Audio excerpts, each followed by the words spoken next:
छत्तीसगढ़ के बीजापुर में हुए बड़े नक्सली हमले में 9 जवान शहीद हो गए। नक्सलियों ने जवानों की गाड़ी को बम से उड़ा दिया। शहीद जवान ज्वाइंट ऑपरेशन से लौट रहे थे। गृह मंत्री अमित शाह ने दुख जताते हुए कहा कि जवानों का बलिदान व्यर्थ नहीं जाएगा। दिल्ली में फाइनल वोटर लिस्ट जारी हो गई है, जिसमें कुल मतदाता 1,55,24,858 है। इनमें पुरुषों की संख्या करीब 84,50,000 और महिलाओं की संख्या 71,73,000 से ज्यादा है। ये लिस्ट सामने आने के बाद सीएम आतिशी ने गलत तरीके से वोटर जोड़ने का आरोप लगाया। पीएम मोदी ने जम्मू कश्मीर में रेलवे परियोजनाओं की शुरुआत की। वीडियो कॉन्फ्रेंसिंग के जरिए जम्मू में नए रेलवे डिवीजन का उद्घाटन किया। इसके अलावा तेलंगाना में भी 2 नए प्रोजेक्ट का उद्घाटन और शिलान्यास किया। दिल्ली के इंदिरा गांधी एयरपोर्ट का नाम बदलकर गुरु तेग बहादुर के नाम पर रखने की मांग उठी है। गुरु पर्व पर रकाबगंज गुरुद्वारे में गृह मंत्री अमित शाह से दिल्ली सिख गुरुद्वारा प्रबंधक कमेटी ने मांग की। दिल्ली में विधानसभा चुनाव के लिए आज कांग्रेस ने पहली गारंटी जारी की है। पार्टी ने महिलाओं के लिए प्यारी दीदी योजना का ऐलान किया। इस योजना में सरकार बनने पर महिलाओं को हर महीने 2500 रुपए देने का वादा किया गया। बिना शर्त जमानत मिलने के बाद प्रशांत किशोर पटना की बेऊर जेल से रिहा हो गए। इससे पहले बेल बॉन्ड नहीं भरने की वजह से उनको 14 दिन की जेल में भेजा गया था। जज ने जमानत देते हुए दोबारा ऐसा धरना नहीं देने की शर्त लगाई थी, जिसे मानने से उन्होंने इनकार कर दिया था। मुंबई पुलिस ने बाबा सिद्दीकी मर्डर केस में करीब 4,500 पन्नों की चार्जशीट स्पेशल मकोका कोर्ट में दाखिल की। इस चार्जशीट में 26 गिरफ्तार आरोपी नामजद हैं। 3 आरोपी वांटेड हैं। वांटेड आरोपियों में अनमोल बिश्नोई का नाम शामिल है। पुलिस ने हत्या की 3 वजह बताई। इसमें एक वजह सलमान खान का करीबी होना भी बताया गया। पाकिस्तान अफगानिस्तान के बीच जारी तनाव पर आज भारतीय विदेश मंत्रालय ने बड़ा बयान दिया। 24 दिसंबर को अफगानिस्तान पर की गई पाकिस्तान की एयर स्ट्राइक में मारे गए महिलाओं और बच्चों पर इस्लामाबाद की कड़ी आलोचना की। भारत ने पाकिस्तान को आईना दिखाते हुए यह भी कहा कि पड़ोसी को दोषी ठहराना पाकिस्तान की फितरत है। अमेरिका में बर्फबारी संकट के बीच कई राज्यों में इमरजेंसी लगा दी गई है। 6 करोड़ लोग बर्फीले तूफान से प्रभावित हुए हैं। अमेरिका के कैंसस, पश्चिमी नेब्रास्का और इंडियाना के कुछ हिस्सों में प्रमुख सड़कों पर बर्फ की परत जम गई है। कुछ इलाकों में 10 साल में सबसे ज्यादा बर्फबारी। आज हमारी पहली खबर निश्चित ही देश की फिक्र बढ़ाने वाली है। एक वायरस को लेकर चीन में हड़कंप मचा हुआ है। इस बीच भारत के लिए परेशान करने वाली बात यह है कि पहली बार HMPV वायरस के 4 नए मामले आज सामने आए हैं और इन मामलों के पता चलने के बाद देश में हर माता पिता की फिक्र बहुत बढ़ गई है, क्योंकि कहा यही जा रहा है कि यह वायरस बुजुर्गों पर और छोटे बच्चों पर ज्यादा अटैक करता है। तो सबसे पहले HMP वायरस से जुड़ी देश की बड़ी खबर बताते हैं। भारत में अब तक HMP वायरस के 4 मामले और 3 अलग अलग राज्यों में देखने को मिले। कर्नाटक में 2 केस, गुजरात में 1 केस और कोलकाता में 1 केस की पुष्टि हुई है। कर्नाटक की बात करें तो यहां बेंगलुरु के बैप्टिस्ट अस्पताल में भर्ती 8 महीने और 3 महीने के 2 बच्चों में HMP वायरस की पुष्टि हुई है। जबकि गुजरात की बात करें तो यहां के अहमदाबाद में एक जगह है चांदखेड़ा, यहां 2 महीने के 1 बच्चे में इस वायरस का पता चला है। कर्नाटक में 3 महीने की बच्ची को इलाज के बाद छुट्टी दे दी गई है, जबकि 8 महीने के बच्चे के बारे में ICMR ने बताया है कि वो ठीक हो रहा है। वहीं अहमदाबाद में भर्ती बच्चे के बारे में शुरुआती जानकारी यह है कि उसकी स्थिति अभी स्टेबल है। कर्नाटक में जिन 2 बच्चों में HMP वायरस का पता चला है, उनके बारे में ICMR ने जानकारी दी है कि उनके परिवार की कोई इंटरनेशनल ट्रैवल हिस्ट्री नहीं थी। जबकि अहमदाबाद वाले बच्चे के बारे में पता चला है कि वो मूल रूप से राजस्थान के डूंगरपुर का रहने वाला है और इलाज के लिए अहमदाबाद आया था। यानी HMP वायरस के मामले चीन के बाद अब भारत में भी पता चल रहे हैं और लोग इस बात से ज्यादा डरे हुए हैं कि क्या देश में कोरोना वाला वो खौफनाक दौर फिर से लौट आया है। HMP वायरस कितना खतरनाक है, इसके क्या लक्षण हैं, बचाव के क्या तरीके हैं, इमरजेंसी वाले हालात से निपटने के लिए भारत सरकार की क्या तैयारी है, इस वायरस पर राज्य सरकारों का भी क्या रुख है। भारत, चीन के अलावा और किन किन देशों में HMP वायरस के केसेस पाए गए हैं, अगले कुछ मिनट में आपको यह पूरी तस्वीर साफ हो जाएगी। सबसे पहले आपको इस वायरस के बारे में बताते हैं। इस वायरस का पूरा नाम है ह्यूमन मेटान्यूमो वायरस, HMPV। कोरोना के बाद चीन में अब इस ह्यूमन मेटान्यूमो वायरस के हजारों मामले सामने आए। HMP वायरस और कोरोना दोनों अलग अलग वायरस फैमिली से संबंधित हैं, लेकिन इनमें काफी समानताएं हैं। जैसे कि यह वायरस सर्दियों में ज्यादा एक्टिव रहता है। कोरोना की तरह यह वायरस भी सांस लेने के तंत्र को प्रभावित करता है। कोरोना की तरह यह वायरस भी संक्रमित व्यक्तियों से हाथ मिलाने पर वायरस से संक्रमित किसी वस्तु को छूने से भी फैल सकता है। कोरोना की तरह इस वायरस से पीड़ित व्यक्ति को बुखार, खांसी, गले में खराश, सांस लेने में तकलीफ और बार बार पसीना आना, ठंड लगना, सिर दर्द, मांसपेशियों में दर्द, थकान और भूख न लगना जैसे कई लक्षण दिखाई देते हैं। कोरोना की तरह एचएमपी वायरस से भी सबसे ज्यादा खतरा बच्चों, बुजुर्गों, कमजोर इम्यूनिटी वाले व्यक्तियों और पहले से सांस के रोगी व्यक्तियों को है। कोरोना की तरह एचएमपी वायरस के लक्षण भी संक्रमित होने के बाद 3 से 5 दिनों में दिखने लगते हैं। शुरुआत में इस वायरस के लक्षण सामान्य वायरल जैसे दिखते हैं, लेकिन असर अगर ज्यादा है तो निमोनिया और ब्रोंकाइटिस होने का भी खतरा है। इसीलिए पहले से बचाव में क्या क्या काम करना है यह भी ध्यान रखना होगा। बार बार साबुन और पानी से कम 20 सेकंड तक हाथ धोएं। बिना धोए हुए हाथों से आंख, नाक और मुंह छूने से बचें। जिन लोगों में सर्दी, जुकाम, सांस लेने में तकलीफ या फिर बुखार जैसे लक्षण हो, उनसे उचित दूरी बनाएं। जिन लोगों में सर्दी के लक्षण हैं वो मास्क पहनें। छींकते या खांसते समय अपने मुंह और नाक को ढकें और हैंड वॉश करें या फिर सैनिटाइजर का इस्तेमाल करें। लक्षण दिखने पर आइसोलेट हो जाएं और जरूरी हो तो डॉक्टर से संपर्क करें। कुल मिलाकर खुद को इस वायरस से बचाने के लिए आप कोविड काल में जो तरीके अपनाते थे वो सारी चीजें एक बार फिर से प्रैक्टिस करने में लानी होगी। वैसे कोरोना काल में हमने ये भी देखा था कि तमाम गाइडलाइंस फॉलो करने के बाद भी इंसान कहीं ना कहीं वायरस की चपेट में आ जाता है और फिर मुसीबतें बढ़ने लगती थी।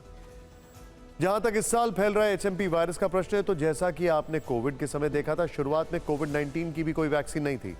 बाद में कोवैक्सीन और कोविशील्ड इजाद हुई। उसी तरह एचएमपी वायरस की भी अभी तक किसी भी देश में कोई वैक्सीन विकसित नहीं है और एचएमपी वायरस के लिए अब तक कोई एंटीवायरल दवा भी नहीं बनी।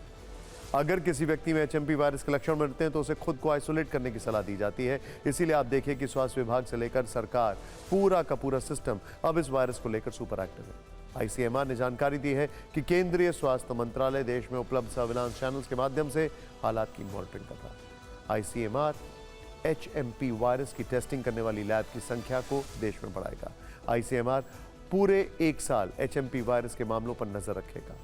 केंद्र ने डब्ल्यूएचओ से भी चीन में फैले एचएमपी वायरस की डिटेल जानकारी उपलब्ध कराने को कहा है ताकि उस हिसाब से सिस्टम को अपग्रेड किया जा सके। 4 जनवरी को ही केंद्र सरकार ने ज्वाइंट मॉनिटरिंग ग्रुप की बैठक भी की और कहा था कि सरकार इससे निपटने के लिए तैयार है। दिल्ली और महाराष्ट्र में दोनों सरकारों ने स्वास्थ्य विभाग को अलर्ट कर दिया। कर्नाटक में जहां 2 मामले पाए गए, वहां के स्वास्थ्य मंत्री ने लोगों से अपील की है कि घबराएं नहीं, एचएमपी वायरस का मिलना असामान्य नहीं है। अगर इसका कोई नया स्ट्रेन आता है तो आईसीएमआर निर्देश जारी करेगा। यहां पर असामान्य होने से मतलब यह है कि कोविड की तरह यह कोई नया वायरस नहीं है। नेशनल लाइब्रेरी ऑफ मेडिसिन के अनुसार सबसे पहले नीदरलैंड्स में वर्ष 2001 में इसका पता चला।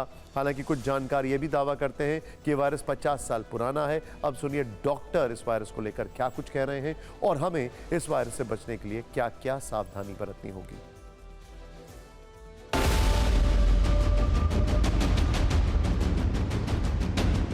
हम स्थिति का क्लोज मॉनिटरिंग कर रहे हैं। हम स्थिति का बहुत नज़दीकी से जायजा ले रहे हैं और हम ये कह सकते हैं कि हमें चिंता का कोई कारण नहीं होना चाहिए। स्वास्थ्य विभाग इन सारी बातों पर नजर रखे।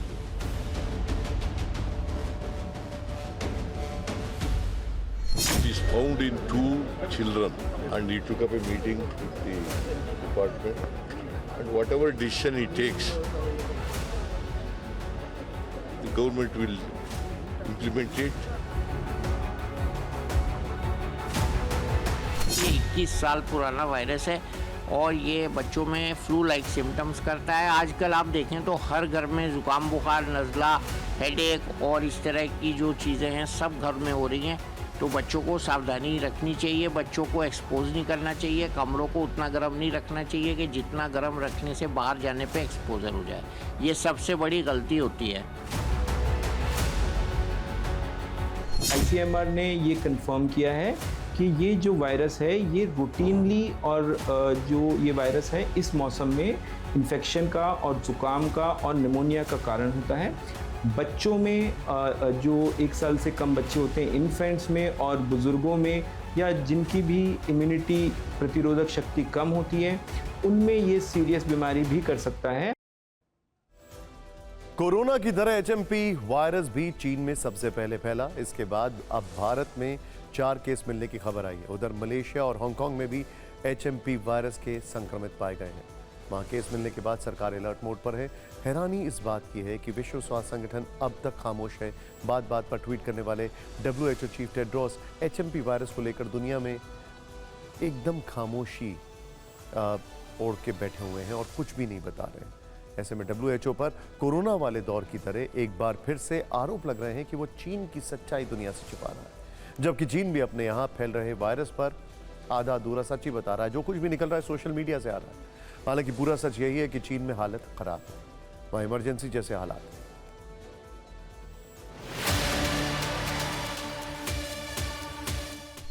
ये चीन से वायरल एक अस्पताल की तस्वीर है।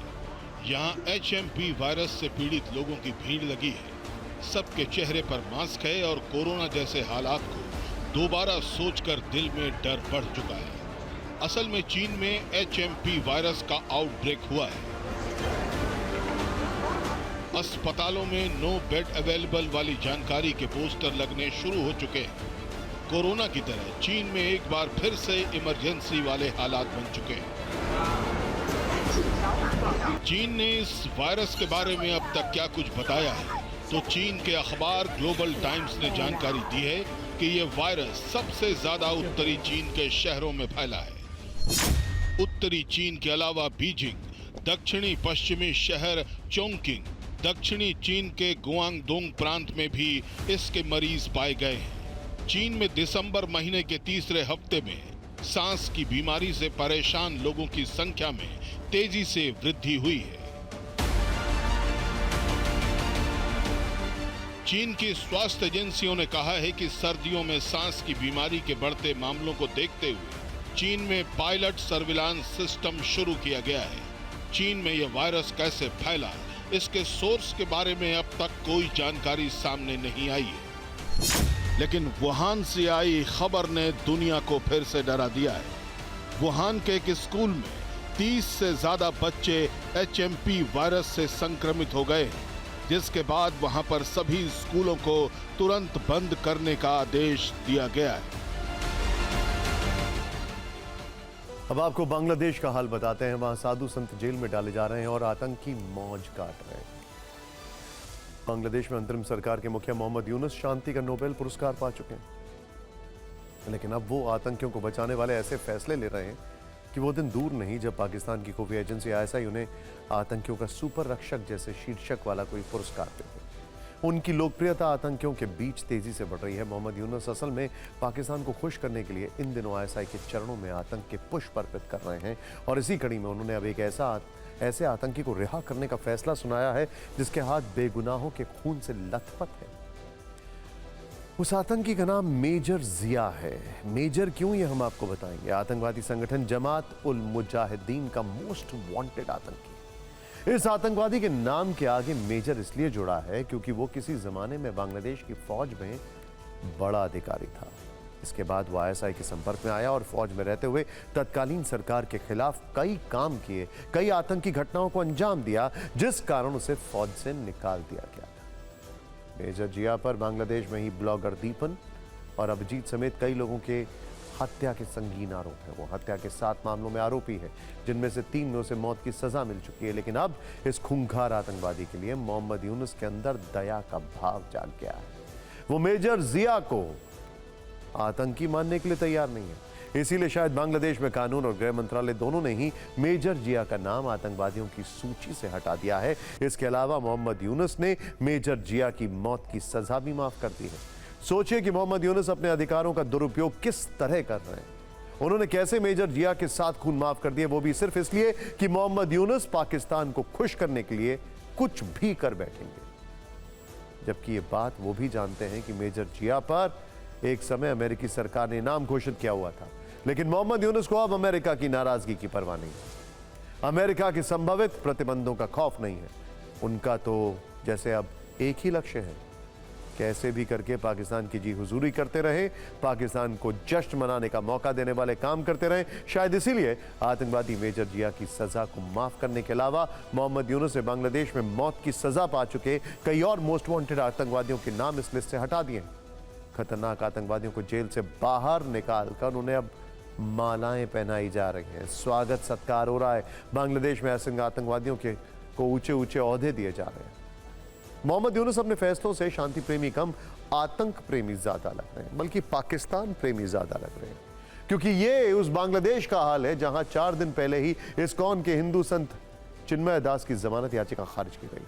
उन्हें सिर्फ इसीलिए जेल में बंद किया हुआ है क्योंकि उन्होंने यूनुस के राज में हिंदुओं पर हो रहे अत्याचार के विरुद्ध आवाज उठाई थी, जगह जगह प्रदर्शन करके कट्टरता की पोल खोली थी।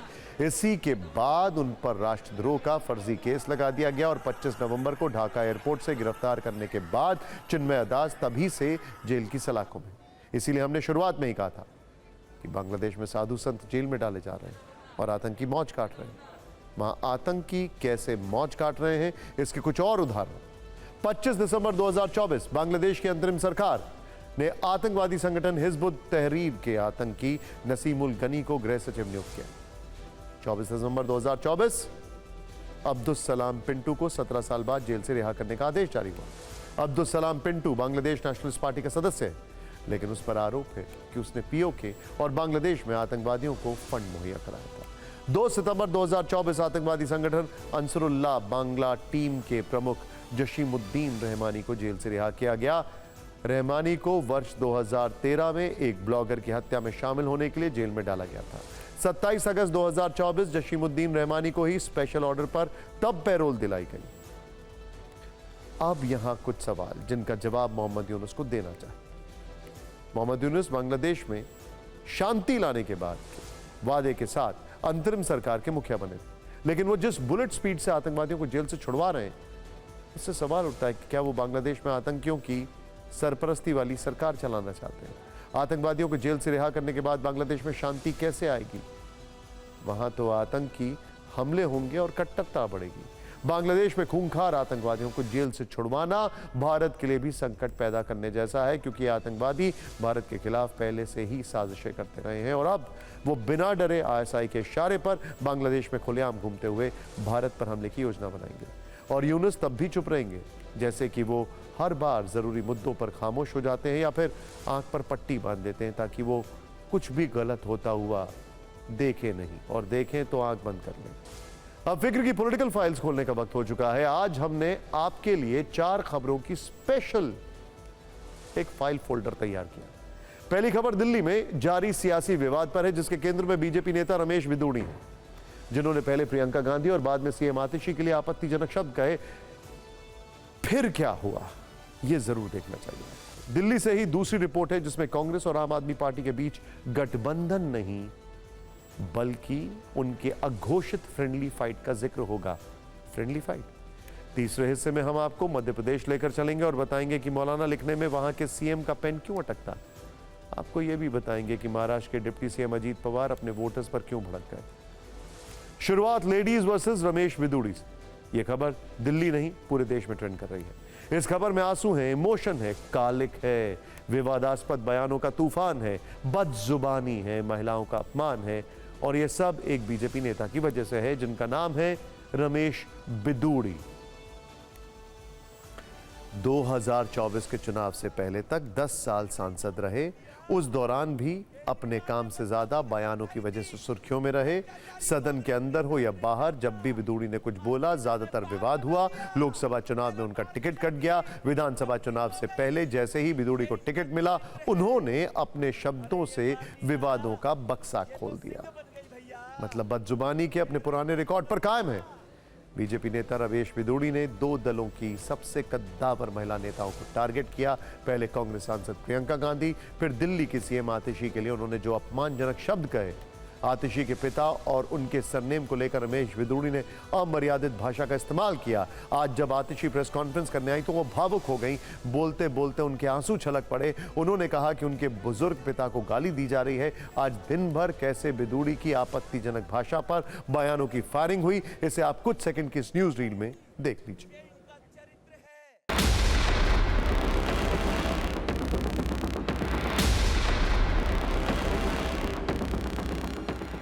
अरे ये मार्लिना, ये तो सिंह बन गई भैया। चेहरा ही नाम बदल दिया। केजरीवाल ने बच्चों की कसम खाई थी, भ्रष्टाचारी कांग्रेस के साथ नहीं जाऊंगा। मार्लिना ने बाप बदल दिया। पहले मार्लिना थी, अब सिंह हो गई। ये इनका चरित्र है। वो इतने बीमार रहते हैं कि बिना सहारे के चल नहीं पाते हैं।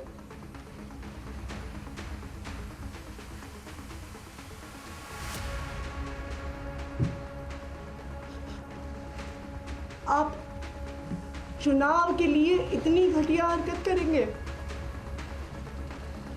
कैसे बुजुर्ग व्यक्ति को गालियां देने पे उतर आएंगे? अपने काम पर वोट मांगे। मेरे बुजुर्ग पिताजी को गालियां देके वोट मांग रहे हैं वो। जब से ये गाली गलौज उस आदमी ने शुरू की है, भारतीय जनता पार्टी के आका जो है वो बहुत खुश है। वो कह रहे हैं हमारी पार्टी में तो ऐसा ही नेता होना चाहिए, यही सबसे सुयोग्य, अच्छा और बेहतरीन आदमी है। रमेश विधूड़ी ने अपने बयानों पे कल स्पष्टीकरण दिया है, खेद भी जताया है, और मैंने कल स्पष्ट रूप से कहा है कि राजनीतिक क्षेत्र में काम करने वाले हर व्यक्ति को, विशेष रूप से समाज में काम कर रही माताओं बहनों के लिए, मातृशक्ति के लिए अपनी भाषा पर संयम रखना चाहिए। वैसे रमेश विधूड़ी बीजेपी के ऐसे नेता हैं जो चाहे जितने भी अपशब्द बोलने, उनमें अफसोस या ग्लानि दूर दूर तक नहीं दिखती है। आतिशी के बाद प्रियंका वाला चैप्टर खोलते हैं। दिल्ली की सड़कों को लेकर प्रियंका गांधी के खिलाफ जिस तरह का अपमानजनक बयान रमेश विधूड़ी ने दिया, उसका इफेक्ट तो दिखना ही था। आज दोपहर में दिल्ली युवा कांग्रेस के कार्यकर्ता विरोध जताने साउथ एवेन्यू इलाके में उनके घर पहुंचे। गेट पर कालिक पोत दी, क्रॉस का निशान लगाते हुए महिला विरोधी लिख दिया। की सड़कें हमने बना दिए, संगम बिहार की सड़कें बना दिए। इसी प्रकार से कालकाजी भी सुधार कैंप के सामने वाली, बराबर वाली, अंदर वाली सारी की सारी सड़कें प्रियंका गांधी के गाल जैसे जरूर बना देंगे। रमेश विधूड़ी जी का प्रियंका गांधी जी के संदर्भ में दिया हुआ बयान न सिर्फ शर्मनाक है, पर उनकी असली कुत्सित महिला विरोधी मानसिकता को दिखाता है। लेकिन ये घटिया सोच है, ये घटिया मानसिकता है, और इसके लिए न सिर्फ रमेश विधूड़ी को बल्कि बीजेपी के शीर्ष नेतृत्व को हाथ जोड़ के माफी मांगनी चाहिए। विधूड़ी विवाद से आगे बढ़ते हैं और दिल्ली के ही दूसरे सियासी अध्याय पर आते हैं। क्या दिल्ली में आम आदमी पार्टी और कांग्रेस मिली हुई है? वैसे कुछ दिन पहले तक कांग्रेस के राष्ट्रीय कोषाध्यक्ष अजय माकन अरविंद केजरीवाल को एंटी नेशनल बता रहे थे, लेकिन इसके बाद जब आम आदमी पार्टी ने अपने तेवर दिखाए तो तस्वीर थोड़ी बदल गई। कांग्रेस दुविधा में फंस गई और अब इंटरनल फ्रेंडशिप वाली डील होती दिखने लगी है। इस दोस्ती से जुड़ी जानकारी हमारे संवाददाता कुमार विक्रांत ने अपने सूत्रों से हमारे लिए और आपके लिए जुटाई है। अब सूत्र क्या कह रहे हैं? अजय माकन के बयान पर एतराज के बाद कांग्रेस का केंद्रीय नेतृत्व आम आदमी पार्टी पर तीखे हमले करने से दूरी बना रहा है। कांग्रेस अध्यक्ष मल्लिकार्जुन खड़गे, राहुल गांधी, प्रियंका गांधी और पार्टी के मीडिया प्रभारी जयराम रमेश ने आम आदमी पार्टी पर सीधा हमला करने से दूरी बना ली है। यहां तक कांग्रेस का राष्ट्रीय मीडिया विभाग भी इस मामले में खामोश है। सूत्रों के मुताबिक खबर तो यह भी है कि इंडिया गठबंधन के बीच राष्ट्रीय स्तर पर मामला बिगड़ता देखकर रविवार को केजरीवाल के खिलाफ अजय माकन की दूसरी प्रेस कॉन्फ्रेंस को अनिश्चितकाल के लिए टाल दिया गया है। दलील यह दी गई है कि केजरीवाल के खिलाफ पूरे दस्तावेज नहीं आ पाए। इस प्रेस कॉन्फ्रेंस में अजय माकन केजरीवाल के खिलाफ एंटी नेशनल होने का दूसरा चैप्टर खोलने वाले थे। वो ये खुलासा करने वाले थे कि उन्होंने केजरीवाल को क्यों एंटी नेशनल कहा था, लेकिन लगता है कांग्रेस आम आदमी पार्टी को नाराज नहीं करना चाहती। शायद इसलिए बड़े नेताओं पर हमले से परहेज वाली एक अघोषित डील हो गई है। लेकिन एक तथ्य यह भी है कि अरविंद केजरीवाल के खिलाफ कांग्रेस ने शीला दीक्षित के बेटे संदीप दीक्षित को उतारा है और सीएम आतिशी के खिलाफ अलका लांबा को टिकट दिया है। अब ये फ्रेंडली फाइट है या फिर फ्रेंडली डील, ये समझना दिलचस्प है। वैसे पिछले वर्ष लोकसभा चुनाव में आम आदमी पार्टी और कांग्रेस दिल्ली में साथ मिलकर लड़ी, हालांकि उन्हें एक भी जीत नसीब नहीं हुई। अब विधानसभा चुनाव में अलग अलग वाली रणनीति कितनी कामयाब होगी, ये तो नतीजे बताएंगे। लेकिन बीजेपी ने इस रिपोर्ट पर किस तरह चुटकी ली, ये सुनिए।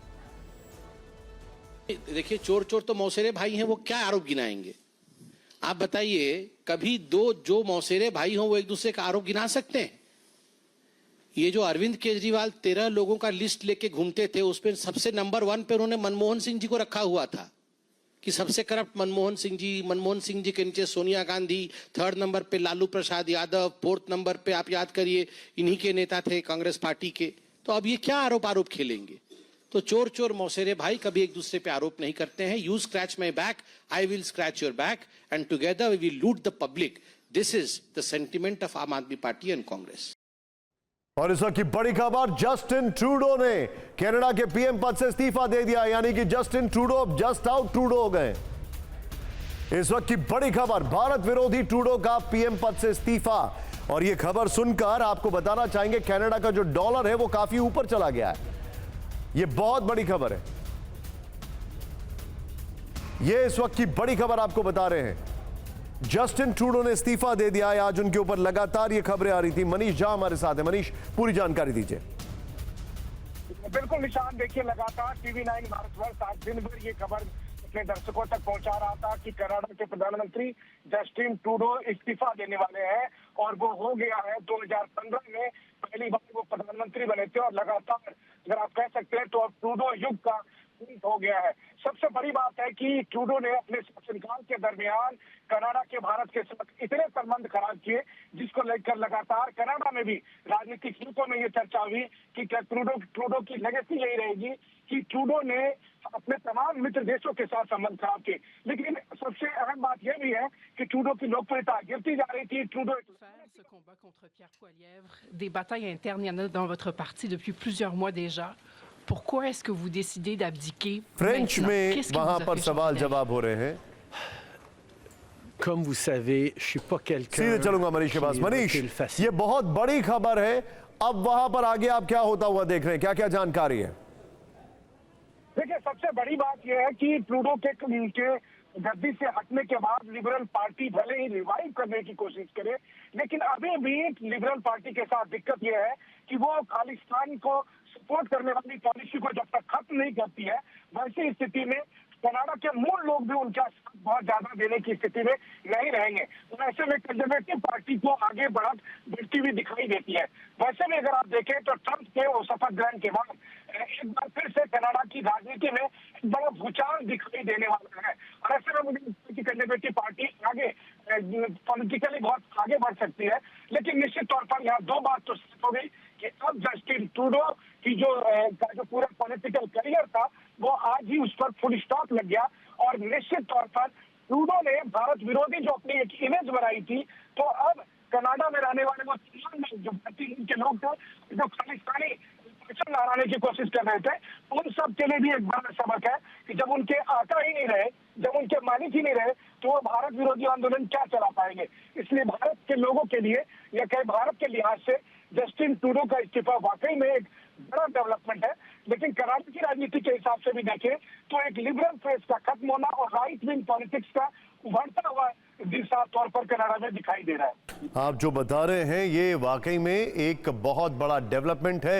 इस सब के बीच में अपने दर्शकों को बता दें कि कनाडा का डॉलर है, इस खबर से, जब ये खबर आ रही थी कि वो रिजाइन करेंगे, इस खबर से वो अपने 3 हफ्ते में सबसे ऊंचे स्तर पर पहुंच गया है। जस्टिन ट्रूडो ने रिजाइन कर दिया है। उनकी पार्टी के में उनका रिप्लेसमेंट कौन होगा ये अभी तक फाइनल नहीं है, लेकिन पीएम पद से उन्होंने रिजाइन कर दिया है। ये इस वक्त की बड़ी खबर और लेटेस्ट अपडेट आपको बता रहे हैं। इसी चैनल ने आज 4 बजे सबसे पहले आपको बताया था कि जस्टिन ट्रूडो आज इस्तीफा देने वाले हैं।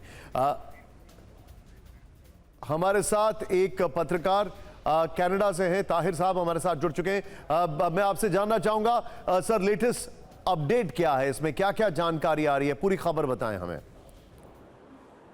जी, अभी प्राइम मिनिस्टर ट्रूडो ने रेजिग्नेशन का ऐलान किया है और उनकी जो अनाउंसमेंट है वो ये है कि उन्होंने पार्लियामेंट को प्रोरोग कर दिया है और कहा है कि वो तब तक रहेंगे लीडर जब तक नया लीडर नहीं बन जाता।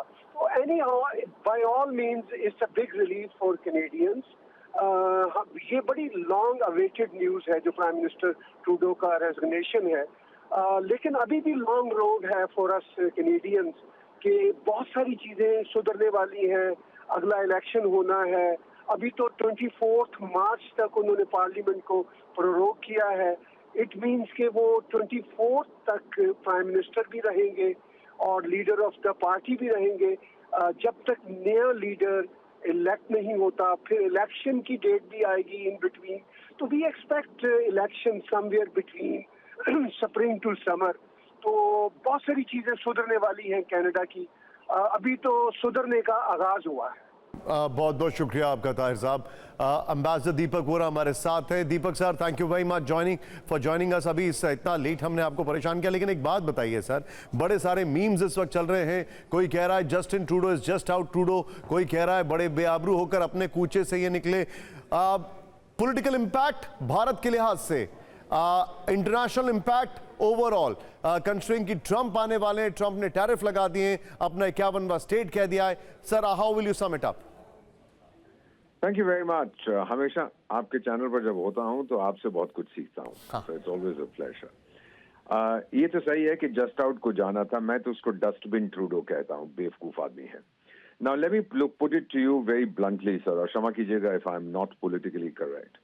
डोमेस्टिकली क्या है सर? इन्फ्लेशन है, housing prices have gone up, unemployment बढ़ती जा रही है, और एक पे एक स्कैंडल इस आदमी के साथ चल रहा था। कनाडा की छवि जो है इंटरनेशनली बहुत खराब हो चुकी थी because of all the trouble taking place. हाँ, मुझे दुख इस बात का है कि हंसी मजाक के लिए एक जोकर, एक तो है वहां पर the clown of Kyiv, but the clown of Canada has gone. अब इंटरनेशनली सर, आप जरा बड़े ध्यान से इसको, करोड़ों लोग आपका कार्यक्रम देख रहे हैं। जो दुनिया की 4 महाशक्तियां हैं, कनाडा महाशक्ति नहीं है, इट्स अ मिडिल पावर। हाँ, इनकम उसके पास है, पैसा उसके पास है, पॉपुलेशन कम है तो पर कैपिटा बहुत है, लेकिन मिलिट्री स्ट्रेंथ और एक्सेप्टेबिलिटी उसकी बहुत कमजोर है। 4 महाशक्तियां लीजिए। डोनाल्ड ट्रंप के साथ तो इसने मजाक किया था 2019 में at the G7 summit in London. He was मॉकिंग Donald Trump, और डोनाल्ड ट्रंप ने बोला कि ये तो दोगला आदमी है। उसके बाद रूस, भाई रूस ने यूक्रेन पर हमला किया। यूक्रेन तेरा चाचा लगता है जो तुम व्लादिमीर पुतिन को गाली देता है, जेलेंस्की को अपने पार्लियामेंट में बुलाता है और एक यूक्रेनियन को बहुत बड़ी रिकॉग्निशन देता, बाद में पता लगता है वो तो एक नाजी होता था। तो आपने रूस तो भी ऑफेंड किया है। तीसरी चीज, चीन के राष्ट्रपति जो हैं, उन्होंने सर बाली समिट में खुलेआम लोगों के बीच ट्रूडो को गाली दी, बोला तेरे को कॉन्फिडेंशियल बातें कॉन्फिडेंशियल रखनी नहीं आती। और ट्रूडो सर, एक चीज मैं आपसे जानना चाहूंगा दीपक सर, आई एम सॉरी, एक चीज आपसे जानना चाहूंगा, एंड आई कोट, यहां पर मैं कोट कर रहा हूं जस्टिन ट्रूडो को, उसका हिंदी में भी आपको बताने वाला हूं। जस्टिन ट्रूडो ने रिजाइन करते, उन्होंने अपनी लिबरल पार्टी से भी रिजाइन कर दिया। उन्होंने कहा कि जब तक लिबरल पार्टी को कोई ऑल्टरनेट नहीं मिलता है तब तक मैं बना रहूंगा। उन्होंने कहा है if I am having to fight internal battles I can not be the best option in that election. ये बहुत बड़ी बात है कि अगर मुझे अंदरूनी लड़ाइयां लड़नी पड़ेगी तो फिर मैं इलेक्शन में बेस्ट ऑप्शन नहीं हूं। सर, क्या this is end of Justin Trudeau in liberal party? Deepak sir, ये बहुत बड़ा सवाल पूछ रहा हूं मैं आपसे। 100% सर, इस आदमी ने अपनी पार्टी को ही नहीं बर्बाद किया, अपने देश को बर्बाद कर दिया। मैंने कहा था तीसरी पावर से जो लड़ रहा था चीन से, और चौथा भारत से। ये 4 महाशक्तियां सबसे लड़ बैठा है। Nobody respects Canada today because of Justin Trudeau. अब ये जाएगा, गंदगी बाहर निकलेगी, फिर हो सकता है कि वहां पे सुधार आए। लेकिन अगर आप सोचते हैं कि कल सुबह भारत के साथ इसके संबंध सही हो जाएंगे, वो नहीं, उसमें बहुत टाइम लगेगा। Point taken sir. वो कहते हैं ना कि ताबूत में आखिरी कील, लेकिन यहां पर इनकी नेम प्लेट में जो आखिरी कील निकाली गई वो डोनाल्ड ट्रंप ने निकाली, ये कहते हुए कि अब मैं और टैरिफ लगाऊंगा इनके ऊपर, and that is it, it was all over, क्योंकि ये ऑलरेडी दबाव में थे, इकोनॉमिकली, पॉलिटिकली एंड इंटरनेशनली।